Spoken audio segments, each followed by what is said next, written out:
Replay, the Doctor will see you now. Can we take this struggling red-white samurai deck and bring it back to life through some good old-fashioned mouth-to-mouth? Find out next on Commander Replay. Hello everyone, welcome to the Deck Doctor series, where we take struggling decks and play Doctor. By the way, if you like this kind of thing, this is a service that I'm going to be offering to my patrons as I am currently building my Patreon page. More details to come in the future. But anyway, today's deck comes from user Smaller Half. It's a red-white samurai list, led by Iroas. We got chatting about it after the first video I did a month or so ago that featured the 4-color samurai deck. Smaller Half said that they were having some trouble with their red-white samurai deck, and it wasn't playing quite the way they wanted it to, and they weren't really enjoying it that much. Also, I'm going to post timestamps in the description of the video, so that way if you want to skip around and you don't want the full explanation of everything, and just want to see the cards that I cut or the ones that I added, feel free to do so. Anyway, let's get the stethoscope out and get to work. So, samurai pose an interesting problem, and it's one that I've been looking for a way to solve for the last month or so, and I have to say, it's not an easy thing to do. Let's take a look at the problems. If we can solve at least some of these, then we'll have a significantly better samurai deck, and probably be able to hang with the decks in our local meta much better than we currently are. Oh, and since they plan to actually implement some of these changes, I'll be sticking to a budget of $50, which means that I can't just jam things like Sword of Fire and Ice and Batterskull in there and call it a day. So I will be sticking to a budget on this one. Problem number 1. There isn't a great payoff for being samurai. There isn't some sweet samurai lord that says +2/+2 and double strike or something like that. There is the Bushido one, but it's unfortunately monocolor, and that does shut off a number of samurai from us. When we think about good tribal payoffs, things like Gisela is really good for dinosaurs, Unesh is really good for Sphinx decks, which are some of the more recent ones, but a lot of the lord creatures, zombies, have any number of lords. Samurai is unfortunately missing a really good lord to act as the commander. Problem number 2. The cards don't synergize amongst themselves particularly well. Some tribes like allies synergize the more of them you play. Goblins, same sort of thing. There's a lot of goblin lords. Zombies have a lot of zombie lords. Not something that we get from our samurai. And unfortunately, you can't really do anything about this. The only solution is Wizards needs to print more cards. Problem number 3. There just haven't been a lot of samurai printed. So we're basically forced into playing every samurai that is somewhat playable. Samurai would really benefit from a return to Kamigawa trip just by seeing more cards printed, not even getting into the fact that modern design philosophy is all about really pushing the limits on creatures to make them feel powerful, and that's something that Samurai would benefit from greatly. But again, not a problem we can solve short of Wizards printing more cards.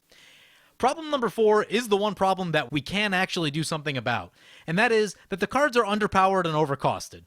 Most of them have abilities that just don't do that much, and they have low power and toughness values. And in a way, it's almost like you're playing a lot of overcosted vanilla creatures. But like I said, this is the one problem we can actually fix. There are ways to manipulate power and toughness and give abilities to your creatures, so that's what we're going to focus on, making our samurai more powerful. And so, as I started thinking about these problems, problem number 4 is the one that Smaller Half actually identified, that the creatures have really low power and toughness, and they need some help in this department. The original deck list uses a lot of anthem effects to get the samurais pumped up. Problem is, you typically only ever have 2 or 3 samurai on the field at any time, and unfortunately, because of the number of samurai printed, there's right around 30 or so samurai that have been printed, so you can't just run 40-odd samurai and play a couple anthem effects and call it a day. But yeah, one of the big problems I see is that it's typical to only ever have 2 or 3 creatures on the battlefield unless the game goes really long without seeing a board wipe, so you may not get as much value as you're hoping out of a lot of those anthem effects. And like I said in the beginning, they said that this deck just wasn't performing well. I started looking for other ways to make our creatures more powerful and feel more powerful. I talked to Smaller Half to see if they were married to the idea of Iroas staying as the commander, and they said no. So the first thing I tried was a Jor Kadeen build, which gives us a really nice power boost if we have Metalcraft, and we also get the human tribal interaction. I did manage to win a game with this deck, but the concept was a little bit flawed. If you try jamming all your samurai on turns 2 through 4, you're not also able to slam a bunch of artifacts to get the Metalcraft online for Jor Kadeen.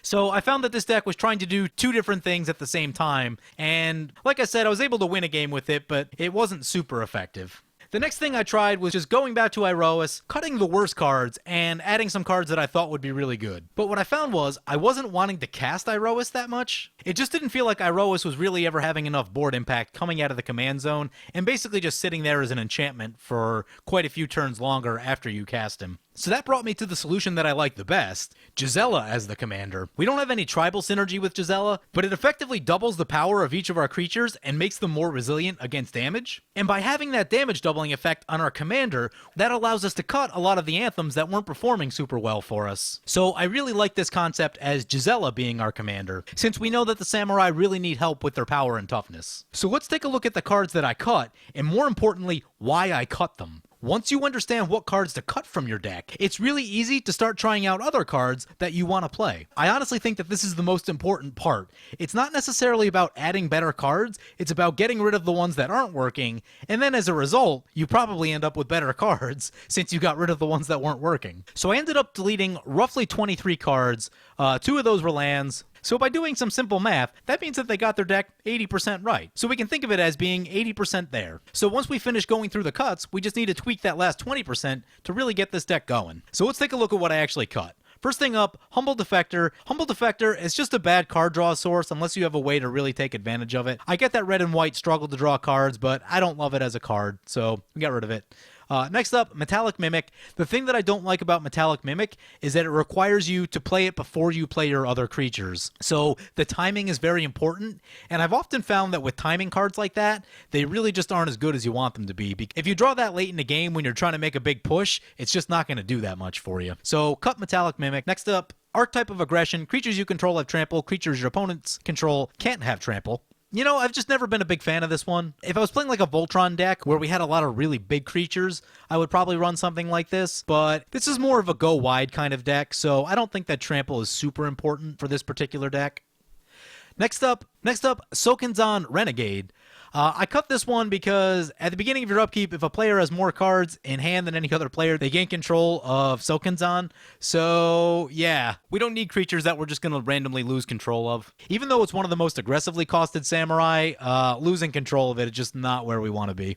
Next up, Izuka the Ruthless is a 5-mana 3/3 with Bushido 2. You can pay 3 to sacrifice a samurai, and samurai you control will get double strike until end of turn. I cut this one because it just doesn't do enough for its mana cost. You're basically looking at a 5-mana 3/3. We don't usually have enough samurai that we can really be sacrificing them to give double strike. Now, what I would say, of all the creatures that I cut, this is the one that I was most torn about, and the one that I would most likely add back into the deck, if you're trying to bump up the samurai count by 1 more. I would say that this is the best of all the creatures that I cut, so if you want to add one back, this is the one that I would add back into the deck. Next up, Kitsune Dawnblade. 5-mana 2/3. When it comes into play, tap target creature just does not do enough for 5 mana. Cool art on the card, but yeah, at 5 mana, it's just way overcasted. If it was 4, we could probably live with it, but the way that I have this deck kind of built out is that we want our samurai to be between 2 and 4 mana, so we can play them on those early turns, and then play some bigger stuff to pump up the samurai that are already in play. A 5-mana do-nothing creature just really isn't where we want to be. Same thing with Ronin Cliff Rider, just not doing enough for 5 mana. Again, if it was 4 mana, we would probably run it. That 1 damage to each creature can be alright. This is another one that could make its way back into the deck if you really wanted it to, but for the sake of what I was trying to achieve on the mana curve, I did cut this one because, again, not a lot of impact for 5 mana. So Ronin Cavekeeper, Samurai Enforcers, and Silverstorm Samurai, all the same sort of thing. 6 mana and just no real board impact. The way Commander games have been playing out more recently, you need to be making some really big plays with 6 mana, and these guys just aren't it. So we're cutting them out because they just don't have enough impact when they come into play, and they really eat up a lot of your mana. Next up, I cut Comet Storm. Not a bad card, not a deck that makes great use of it either. It's a good utility spell, but I've added in some other things to replace that utility. Reforge the Soul. I don't love Reforge the Soul. It tends to be very slow. I never seem to catch the miracle on Reforge the Soul when I want it. And for 5 mana, it's just way too slow because you're going to draw and all of your opponents are going to draw and you're probably tapped out unless it's super late in the game, but your opponents are going to get to play all of their new cards first. So Reforge the Soul, unless you're in a deck that really cares about wheeling effects, I tend to avoid this one. In my opinion, it just does not do a great budget replacement of Wheel of Fortune, but we do have a way to replace that with a card that I like much better, which we'll get to in the additions. Next up, Konda's Banner. Flavorful card, but you got to jump through a lot of hoops just to get +2/+2 on your creatures, and you may not get it depending on their colors and depending on creature types and things like that. It's a cool card. If you wanted to include it for flavor reasons, you could. It's not awful, but I just thought that there was more efficient things that we could be doing with that slot. Sword of Vengeance, not a bad card by any means. I just didn't think that this was quite the right deck for it. +2 power is okay. It's not amazing. The other abilities on there are very good. First Strike, Vigilance, Trample, and Haste. Can't deny those. But I did add a lot of other equipments to the deck. I just needed to make room for them, so Sword of Vengeance unfortunately had to go. Door of Destinies. Very interesting card. A card that has routinely underperformed for me.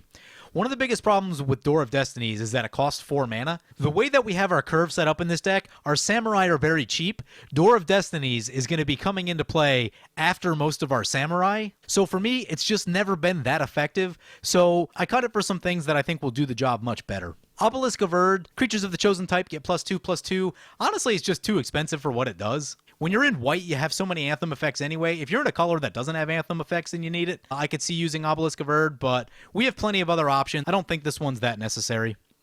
I cut Staff of Nin. We're not really playing a huge mana deck with the Samurai, so we're not always going to be able to get to Staff of Nin when we want to. So for that reason, I cut it. We're going to rely much more heavily on Mask of Memory for our card draw, which does a better job of drawing than Staff of Nin anyway, and is also cheaper and more efficient. In my experience, Staff of Nin is always okay, but never amazing. Next up, Legion's Initiative. Interesting card. Seems like it should be really good. It just never does as much as I want it to. I don't know why. Something about it sitting in play and your opponents knowing it's there forces them to play things differently. Like, they're not just going to blindly cast a board wipe when they see that you have open mana with your Legion's Initiative. You kind of need to catch them by surprise with that type of protection effect to get the most value out of it. So Legion's Initiative has just routinely underperformed for me. And the sad part is I bought a foil one a while back for like $4 or $5, and now it just sits in a box collecting dust. So sad face on me, but yeah, Legion's Initiative always been a little bit disappointing for me. Especially a lot of the creatures in this deck are white. They're not actually going to get an increase to power, which is kind of annoying. Shared Triumph, decent card, not amazing. I just don't think this is the right home for it. If you're playing a token deck, I think that's where you would want this. Not enough impact for the card slot that it takes up in the deck. Obviously very good at 2 mana, but just as a card in our deck, I think we can get more value out of something else. Spear of Heliod, same thing. Not enough value for this particular deck, so I think we can get more value out of some other stuff. But still a great card, just not the right home. And then I cut 2 planes out of the deck. So these are the cards that I cut. And even if you do nothing else, this now gives you the option to make the additions that you want to make to the deck, regardless of whether you want to use my suggestions or not. So we got through the hard part, figuring out what cards to cut. Now life should be easy. We just got to jam a whole bunch of cool stuff in there. So let's take a look at the additions. When I started thinking about what cards to add, the first thing I did was think about what are the most powerful things that you can be doing in red and white. And the answers that came to mind were Gisela, Aurelia, Iroas, and Sunforger. We already had Iroas as the commander, but in this case we're going to move him to the 99. We've added Gisela as our commander. Aurelia is super powerful, but didn't make the deck based on budget. But if we're not sticking to the budget, she's obviously a very strong option. And then finally, Sunforger is just an amazing card that has helped me win so many games. So like I said, Gisela's now our commander. We're going to move Iroas to the 99. So the next card we're going to add is Sun Titan. Sun Titan, just a super powerful white card, commander staple, and it can get back most of our Samurai and equipment back into play. Really good value card. Next up, Steel Shaper's Gift and Open the Armory. Both cards are doing the same thing. They search for equipments. So this deck is shifting focus into an equipment-based deck. And we have some pretty powerful equipments that we're going to be relying on. So we want to make sure we can get them as consistently as possible. So Steel Shaper's Gift and Open the Armory going to give us a way to tutor up our equipments. Lapse of Certainty. This is protection against big spells like Tooth and Nail or Cyclonic Rift, and you can find it with Sunforger, which is really cool. In a non-budget world, I would probably run Teferi's Protection instead, since that card is just crazy good, but since we were sticking to a budget, I went with Lapse of Certainty as one of our protection options for Sunforger. Next up, Comeuppance. If you guys have been following the channel, you guys have seen me blow some people out with Comeuppance. At worst, it prevents a bunch of incoming damage. At best, it probably kills all their creatures in the process. So, Comeuppance, really, really strong. It's a beautiful Sunforger target. And since we're adding Sunforger to the deck, I wanted to add a really cool Sunforger package as well, since that gives us a lot of utility. Next up, Disrupt Decorum. This thing can be really powerful when everyone has creatures on board. It essentially removes their blockers and also means that opponents are going to be losing life and probably creatures in the process. It forces opponents to do some really uncomfortable things. That being said, this card is the least proven of most of the ones that I'm adding. I haven't seen it resolve all that many times, so it still does need a bit more playtesting, but I think it can be really powerful in this deck. Next up, Return to Dust gives us a way to exile some artifacts and enchantments. Very important. There's usually almost always at least one problematic enchantment in play, so we need a way to get rid of it. And even better, it's another part of our Sunforger package. We can use Sunforger to find it, get rid of any problems that might be standing in our way. So next up, World at War. World at War is the budget Aurelia option. I wanted to get Aurelia in here, but I was trying to stay under budget, so I went with World of War instead. Very similar type of effect. Obviously with Aurelia, you get a creature out of the deal as well, but certainly nothing wrong with World at War, especially if Gisela's already in play. You can really punch out some damage. Heirloom Blade. This is a new card out of Commander 2017, and I haven't found a lot of decks that really want this card, but I think this is the right one. Our Samurai need additional power, which this gives us, and it also gives us a way to replenish our Samurai in case they start dying to board wipes and things like that. And I like the fact that it's 3 and 1 to equip. That makes it a pretty affordable equipment to play and get equipped, which I really, really like. Next up, Mirage Mirror. This is in there solely for utility. It was something that I was messing around with when I was screwing around with the Jor Kadeen version of this deck, and I just decided to keep it in there. It's something that I need to playtest a little bit more, but it does give us a lot of utility. This deck doesn't block against flyers particularly well, at least until Gisela's in play, and Mirage Mirror gives us a flying blocker if we need it, but also opens up a lot of other options. If our opponents are playing some really cool stuff, it allows us to have really cool stuff as well. If someone has like a Consecrated Sphinx or something and you copy that, then you're both going to be drawing cards all day. So Mirage Mirror, just a cool card with a lot of utility. I think it can help supplement some of the gaps where I think this deck might come up short on its own, so I really like the utility that this brings. Next up, Oathkeeper Takino's Daisho. Haven't had a chance to resolve this one yet, but it seems like it should be pretty good. It does give us 3 power and a little bit of toughness. Whenever a samurai we control dies, return it to play. But unfortunately, if the sword is destroyed, then the equipped creature gets exiled. Very cool, flavorful card out of Kamigawa. Fits the samurai theme well. So even though it does have a little bit of drawback to it, I think for flavor reasons we have to include it, but I think it can also be reasonably powerful for us.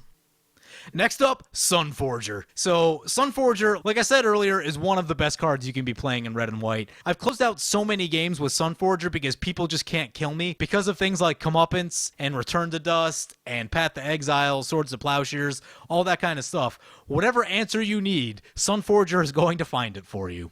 In addition to the fact, it also gives your creature +4 power, which I don't care what deck you're playing, +4 power is a lot and really makes any creature threatening. So, super, super sweet card. Basically, we built a lot of our spells around having Sunforger in the deck because it just does so much for us. Sunforger is what's going to allow our Samurai to survive into the late game because it can actively prevent your opponents from being able to win. So, just a super powerful card, one of the best red-white cards out there, and definitely something we want to include. Next up, Hammer of Nazan, another card out of Commander 2017, also very cool and very powerful. For 4 mana, it comes into play and equips itself to something for free, and allows our other equipments to become attached for free. Gives the equipped creature 2/0 and indestructible. That's very, very powerful, so we get to cheat equipment costs. One of our creatures will get 2/0 and indestructible, which even if you have one of your smaller samurai, now it's probably got 3 or 4 power, and it's indestructible, so it's just going to be hard for opponents to deal with. Gives us a really solid blocker, if nothing else. Hedron Archive, just some very simple mana ramp. This can be substituted out for any number of other mana rocks. This is just a good budget option just to make sure we get to Gisela somewhat timely. Vanquisher's Banner.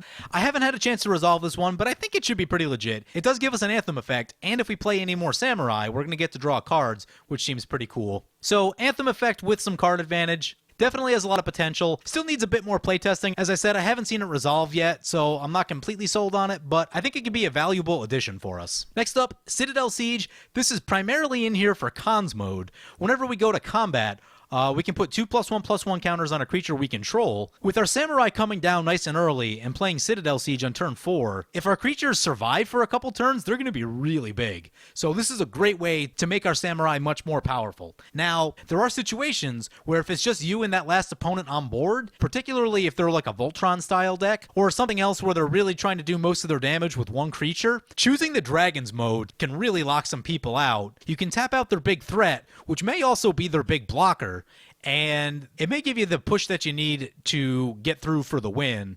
So typically you'll choose cons mode, but there are situations where you may want to choose dragons, so you'll just want to be aware of that. So Glory of Warfare I originally cut, and then decided to bring it back once I added Gisela as the commander. The +2 damage that you can get from it, and then doubling it, makes it a reasonable inclusion. It's not the best, but I felt like it was reasonable enough to keep.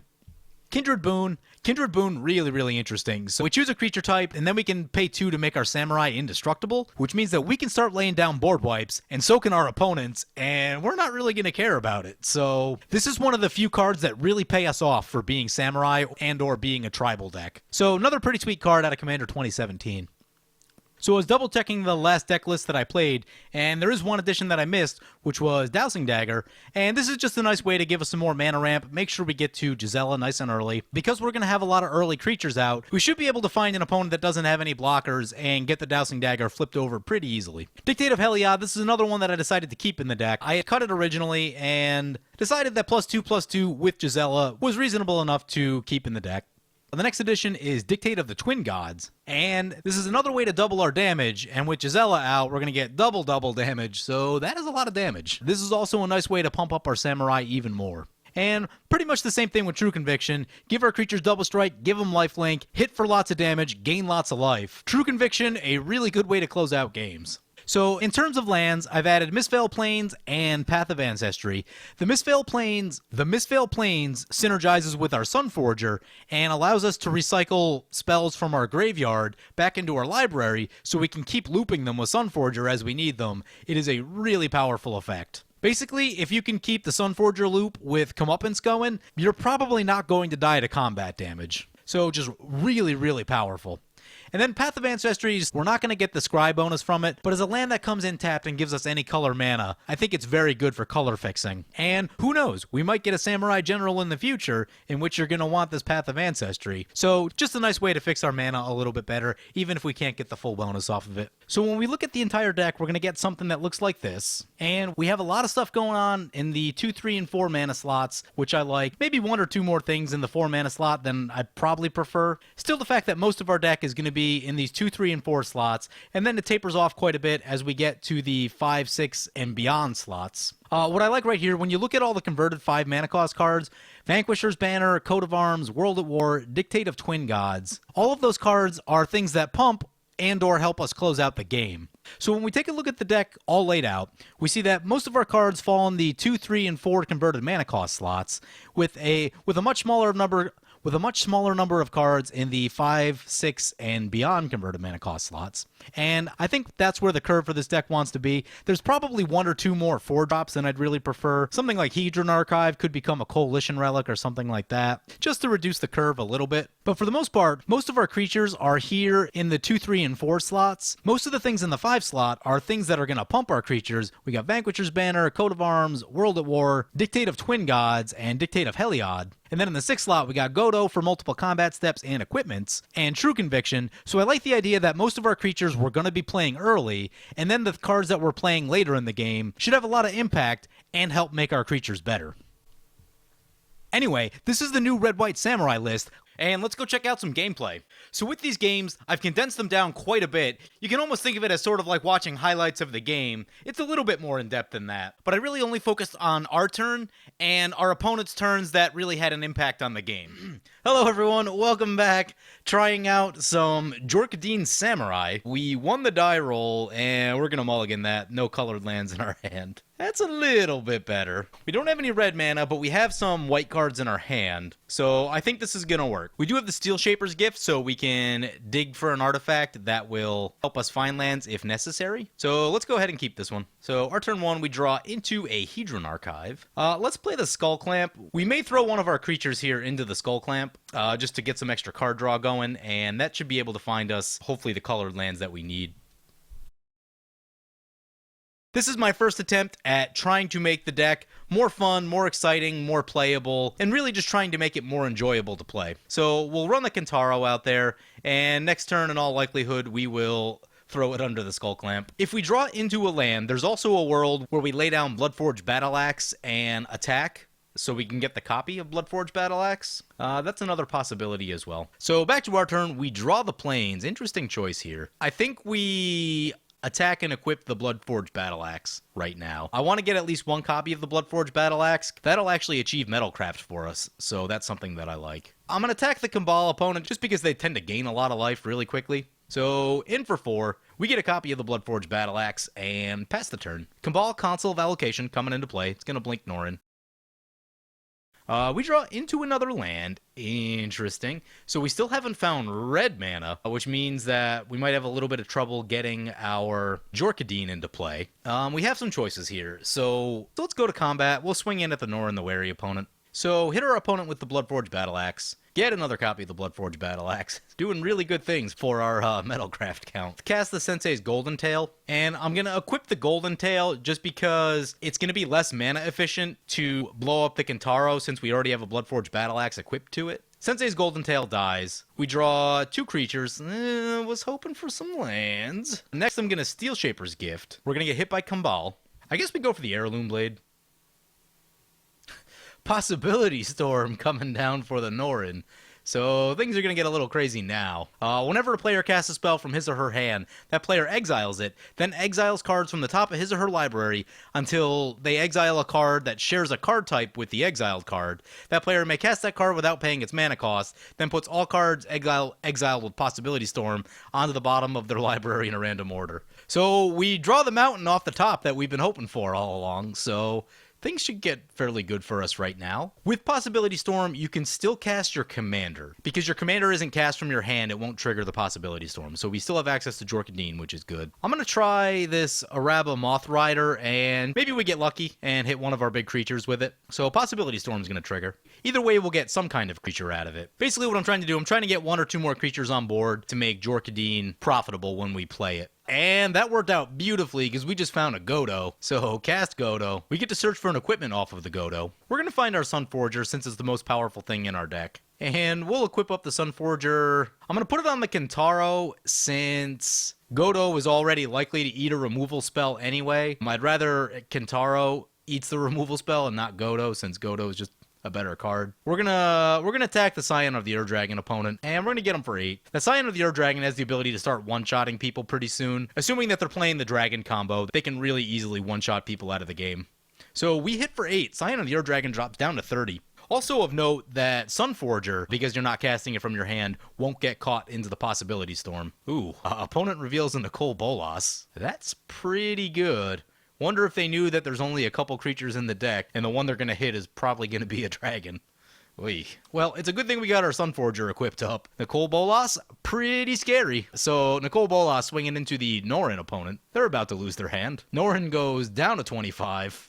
And discards all the cards in their hand. Dark Prophecy for our opponent, but that'll get swept into the Possibility Storm. Ooh, Angelic Accord. At the beginning of your end step, if you gain 4 or more life this turn, create a 4/4 white angel creature token with flying. Pretty good. Oh my god, with Kambal, that seems crazy. Goblin Welder coming in for our opponent. Goblin Welder swept into Zealous Conscripts. Uh-oh. Okay, Lightning Greaves. Lightning Greaves prevents the Zealous Conscripts from taking the Nicol Bolas. That is a good thing.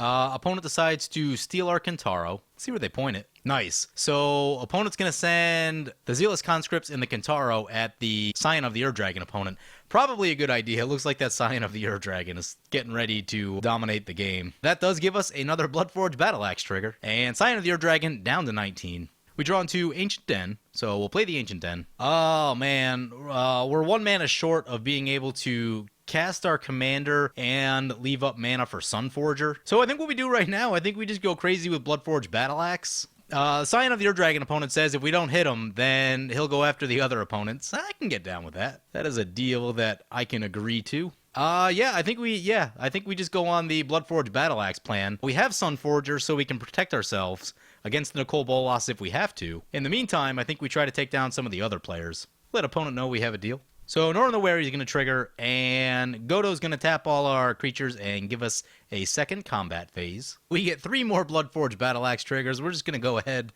and auto-heal that. Second combat, we will take Norin out of the game, and this will actually do some really good stuff for us because as long as Nicol Bolas holds up their end of the bargain, that means they have to go after the Kambal opponent, and that'll be a pretty good thing. I'm going to hold Godo back. I don't want to run it into this Death Touch Eiley. That just seems like a bad time. Keep Godo back for now. And send Kentaro into the Nora and the Wary opponent. So Nora and the Wary goes down. Also means that Possibility Storm is off the table, so we can actually anticipate which spells we want to cast. And we have many Bloodforge Battle Axes. And the Kambal opponent thinks that we will lose next turn because of the deal that we made. I beg to differ. We have an equipped Sunforger. So Nicole Bolas going after the Kambal opponent. Gonna get hit by the Nicole Bolas and discard all their cards. See what they got. Merciless Eviction, that's a good one. Felidar Sovereign, that's another good one. Bloodgift Demon, solid card. Anguished Unmaking, and a Swamp. Yeah. So nice hit off Nicole Bolas there. I'm gonna double check our deck list real quick just to make sure Comeuppance is in here, because that's what's gonna save us from this Nicole Bolas. Alright, there it is right there. So now we know it's in there. So opponent passes to our turn. This Eiley is making things really difficult. We can't cast our commander because we need to leave up mana for Sunforger. I think we cast the Hedron Archive right here. That'll help with our mana woes a little bit.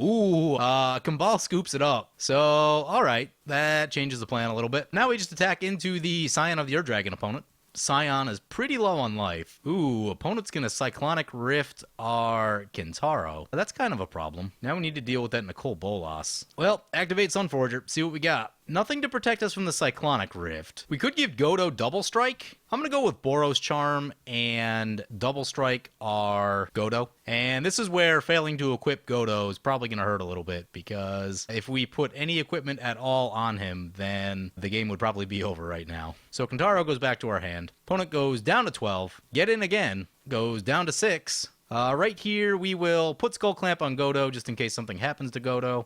We can draw some cards out of the deal. And that leaves us with 1 floating, not much we can do with it. So, pass the turn. Now, if opponent wants to hit us with Nicole Bolas, it's going to take him 3 mana to do that, which isn't the worst thing right here. Ooh, so he lets the Nicole Bolas go. Nice. So, we're going to get to keep our hand. Definitely down with that. A Seedborn Muse for our opponent. That leads to bad stuff all of the time. Nothing good comes out of Seedborn Muse. Opponent decides to attack. There's a Sun Titan. Sun Titan's cool. Only 1 legal target for Sun Titan. Not really what we're looking for. Do we think opponent has removal? I know we do. Right here, we open the armory. Opponent's gonna Divining Top. Means that they probably don't already have the answer. I'm gonna get Lightning Greaves. Oh, opponent says good game. Nice. So what I was gonna do is gonna get Lightning Greaves and then drop down Kentaro with the Lightning Greaves, and that would put opponent to 1. Once they're at 1, there's just a lot of different ways that they can die. They can't crack fetches. They can't do a lot of things. So, very first game with the Jor Kadeen Samurai list, and it didn't play out too bad. We got a pretty good draw. We did get a little bit lucky. We had both of our tutors in our opening hand, and we Possibility Stormed into Godo, which is one of the strongest things that we could hit. So, that worked out really well. Anyway, after playing this deck a few more times, I realized that it was really hard to try to get Samurai down early, and also get enough artifacts going to get Jor Kadeen down with Metalcraft. So the deck was trying to do 2 different things at the same time, and that didn't work out super well. But I was able to start seeing some of the benefits of the cards we cut and the ones that we added in, and it looked like they were going to perform pretty well, just that we needed to find the right commander to tie everything back together. So that's where I eventually tried switching back to Iroas. I found the same sort of thing, that I wasn't really wanting to cast Iroas all that much, and that's finally where I came up with the idea to switch to Gisela as the commander. So let's check out the game with Gisela. Alright, welcome back everyone, playing some Gisela Red-White Samurai. Taking a look at our opening hand, we've got Sol Ring, War, and Power Stone.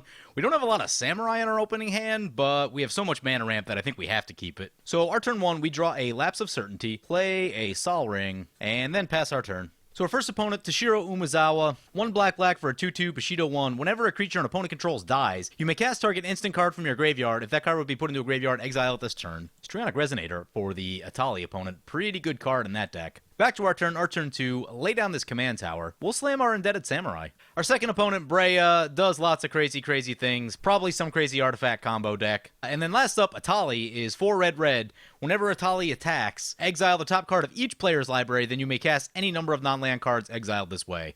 Also a very powerful commander. And one that we played on the channel. There's a Phyrexian Arena for the Brea. Back to our turn, we draw a Vanquisher's Banner. Yeah, let's get the Vanquisher's banner down. That way, if we draw into more Samurai next turn, we can start drawing cards off of it, and I really like that. Then we're going to go to combat and swing into the Breya. Breya down to 35. Toshiro Umezawa coming down. Breya Ethereum Sculptor coming down. We draw a Brothers Yamazaki. So this is good. This will allow us to draw, which I like. So we'll play the Brothers Yamazaki. We draw Kanda, Lord of Iganjo. And then, because our opponents have more lands than us, we'll cast the Gift of Estates. Get some plains. We'll get the Mistveil Plains and 2 basics. And we'll swing into the Atali opponent. One of our opponents is a fan of the channel. They said they feel like Brothers Yamazaki should have partner as long as it's partner with Brothers Yamazaki. I agree. So, with our Kanda, Lord of Iganjo, the Indestructible is unfortunately not going to be so good against Breya because of the -4/-4. We'll want to get Dictate of Heliod down before we get that down. Duretti Scrap Savant coming down for the Breya. Duretti's going to discard 2 cards, then draw 2 cards. From the Ashes for our opponent, destroy all non-basic land. Ooh. Destroy all non-basic lands. For each land destroyed this way, its controller may search its library for a basic land and put it onto the battlefield. Really interesting. That is unfortunately going to blow up our Mistveil Plains, and there's not a lot we can do about that. We had all non-basic lands, which there are actually a ton of basics in this deck, which is fairly surprising that all non-basics up to that point. I imagine that this should hit the Breya pretty hard. When you're playing 4 colors, you really need a lot of multicolor lands. Toshiro does lose their Cabal Coffers, which is a big loss for them. But Breya's colors are probably going to get really difficult because of the From the Ashes. Unfortunately, that does give them untapped mana, which means that they can start shooting down our stuff, which I don't love. Opponent's going to Treacherous Urge the Breya. Breya has a Trophy Mage, a bunch of land. Wow, Breya doesn't have that much. And they're losing their Trophy Mage. They do have a Strip Mine, and they have a Signet. That's about it. Opponent reveals Oathkeeper Takino's Daisho. That's a card that we're running in this deck. That's fun. I'm going to see if we can sneak this Dictate of Heliod into play without bad things happening to our creatures. Actually, because that has Flash, we're going to wait until opponent tries to activate their Breya. So keep swinging into the Breya. Send Brothers Yamazaki at the Breya and the Indebted Samurai at the Duretti. Yes, perfect. Nice. So Breya sacrifices 2 artifacts to give -4/-4 to our Indebted Samurai.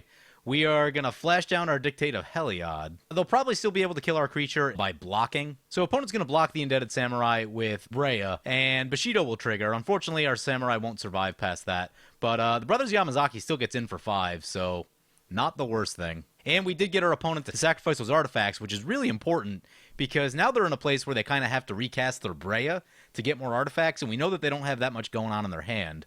Tribute to Hunger, targeting the Breya. Yeah, that's what I'm talking about. Nice.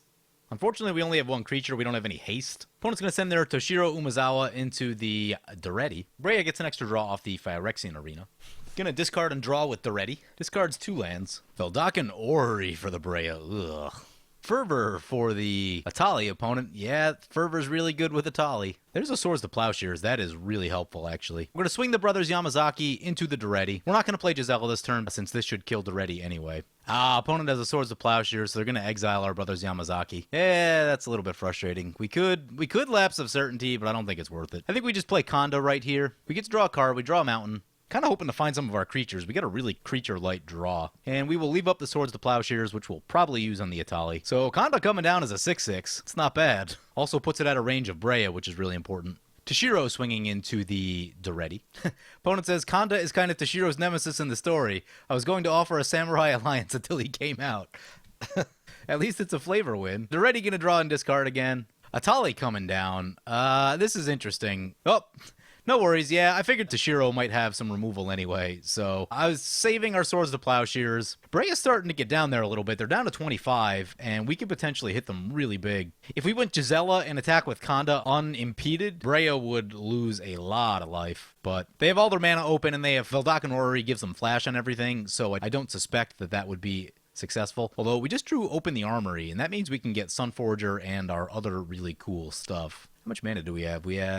We will play the Worn Power Stone, send Kanda into the Duretti. I suspect that Breya is going to try to do some shenanigans right here. So opponent's going to recast Breya. We could Lapse of Certainty, and that would be pretty funny.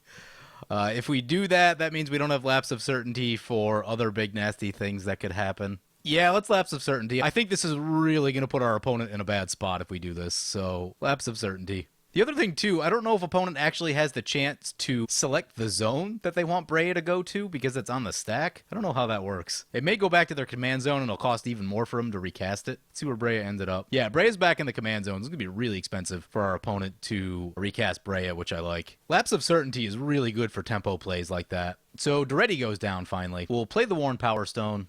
We'll play the Open the Armory. Sunforger's still the correct call, I think. It's a little bit less good now that our Mistveil Plains is gone, but I think it's still the best thing we have going. So opponent has to pay for their Slaughter Pack, and they'll also get an additional draw off of the Phyrexian Arena. Lightning Greaves for the Breya.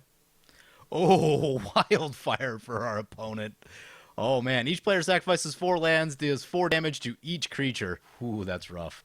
Luckily we have a big creature in play. So, Atali on the land destruction plan. It's a good thing we got some artifact acceleration going in this game, because Atali's been rough on the lands. There's a Blinkmoth Urn coming down for the Breya. Not much we can do about that. The Blinkmoth Urn will give us some extra mana, though, which I like. Opponent's going to crack their Inventor's Fair. Let's see what they go search up. It's a Blightsteel Colossus, which means... well, we have Swords to Plowshares, so we can deal with that. Don't know how they plan to get that Blightsteel Colossus in. I assume they have to have a trick, since they're about to lose a lot of lands. Alright, so we got to sacrifice 4 lands. We'll go 2 of each. So the Toshiro opponent offers up a truce anyway. I let them know that I'm singly focused on killing Breya right now. Breya wins too much, so I'm going to keep sending everything we have at them and just let that be how it is. And Atali just scoops it up, so I bet that's going to change the complexion of this game a little bit. So opponent plays a Vampiric Tutor. I mean, Toshiro's down to 2 lands. Wow. So Atali resolves the Wildfire and then scoops. So back to our turn. We draw land and get a Blinkmoth Urn trigger, so we're going to get some extra mana. So we'll play the Sunforger, equip the Sunforger, swing into the Breya opponent. Breya down to 14. Right here, so we're going to activate the Sunforger. Unfortunately, we won't be able to leave up Sunforger protection doing this, but I think Return to Dust is going to be way too good to not use right here. So we're going to get rid of the Blinkmoth Urn and the Sol Ring. Now Breya has only 3 mana, so I feel really good about where we're at. And we will re-equip the Sunforger and pass the turn. Opponent says, seriously, guess they couldn't handle people not letting a powerful commander stick. Breya and Atali are on that list. Opponent plays their Oathkeeper, Takino's Daisho. When we tutored earlier, that was kind of the card that I wanted to go for, but Sunforger is definitely more powerful. Also very, very good against Breya since we can find all of our artifact removal. Opponent says their deck is like 40 removal spells. Oh, that's going to be rough for us. So, Gisela coming down. Oh, we tapped out our red mana. That probably wasn't the best idea. Hopefully we don't have to pay for that. So, send Kanda into the Breya. See if they have anything. It's a GG. Nice. So, opponent goes down. We had to kick him because he went idle, but he said GG. We could play the Hand of Honor right here, but I'm going to leave up the Swords to Plowshares instead. I feel like we should have like a little bit of protection up. I feel not super great about the fact that I tapped out our Mountain to play the Gisela. The one saving grace is that Toshiro is low on mana. We untap.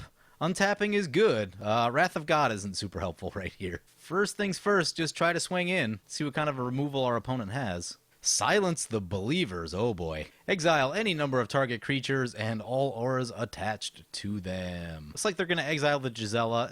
Gisela I can live with. We can always recast Gisela. I'll be completely honest, I wasn't suspecting that Gisela would survive through this attack. Kanda does have some protection of the Indestructible, and if it were me, I may have actually gone the other way around on that, because Kanda is much harder to kill. We don't have Teferi's protection in this deck list. If we did, I would certainly use it right here. We've already used our Lapse of Certainty, which is kind of our one get-out-of-jail-free card against spells like this, so I think we're just going to let this one resolve. But we still get into 10. Opponent goes down to 21. We're going to play this Hand of Honor, draw a card. Nice, we get another Samurai out of the deal. We're going to tap like this to make sure we leave up Sunforger mana, and then we'll cast this Samurai as well, which should draw us another card. Our opening hand was really creature light, and that was not the greatest thing ever. Damnation for our opponent, so we're going to fire off the Sunforger and go find our Boros Charm. And this should probably do it. Cast Boros Charm. Permanents we control gain indestructible until end of turn. Opponent says GG. Nice. There it is. Gisela Samurai. Play the Plains. Equip our Sunforger. That is 21 damage. Go to combat. Attack with everything. Nagayo, Bound by Honor, gives our creatures +1/+1. Sweet. So there it is, Gisela Samurai. Taking down Toshiro Umezawa, Breya, and Atali. Nice.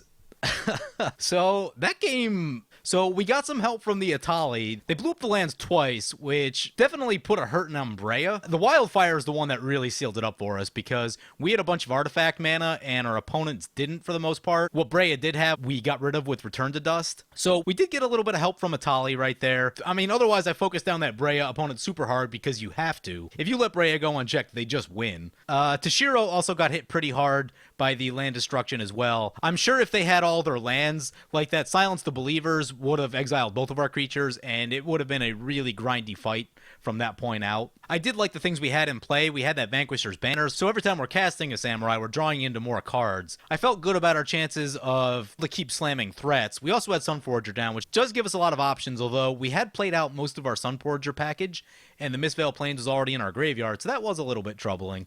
But yeah, that went really well. One of the things about this deck, once people see you start playing Samurai, they're probably not going to perceive you as the biggest threat at the table, which I really like. And that gives you some wiggle room to kind of start doing some stuff. Because commanders like Brea and Atali and other crazy overpowered commanders are really going to take a lot of the focus at the table, which kind of let us do a lot of things unchecked. So that was pretty good. Anyway, so this has been Gisela Red White Samurai. Thank you guys for checking out the video. Let me know what you think of the new series. Let me know what you think about the formatting of this video. Was it too long, too short? I probably won't always do 2 games. I'll probably try to stick to 1 more so than anything, but I happen to have 1 left over from the filming, so I just thought I would throw it in. But let me know what you think of the condensed games. Let me know what you want to see more of, what you want to see less of, and we can definitely do more of these in the future. I hope you guys enjoyed this video. As always, feel free to comment, like, or subscribe. Thank you for watching.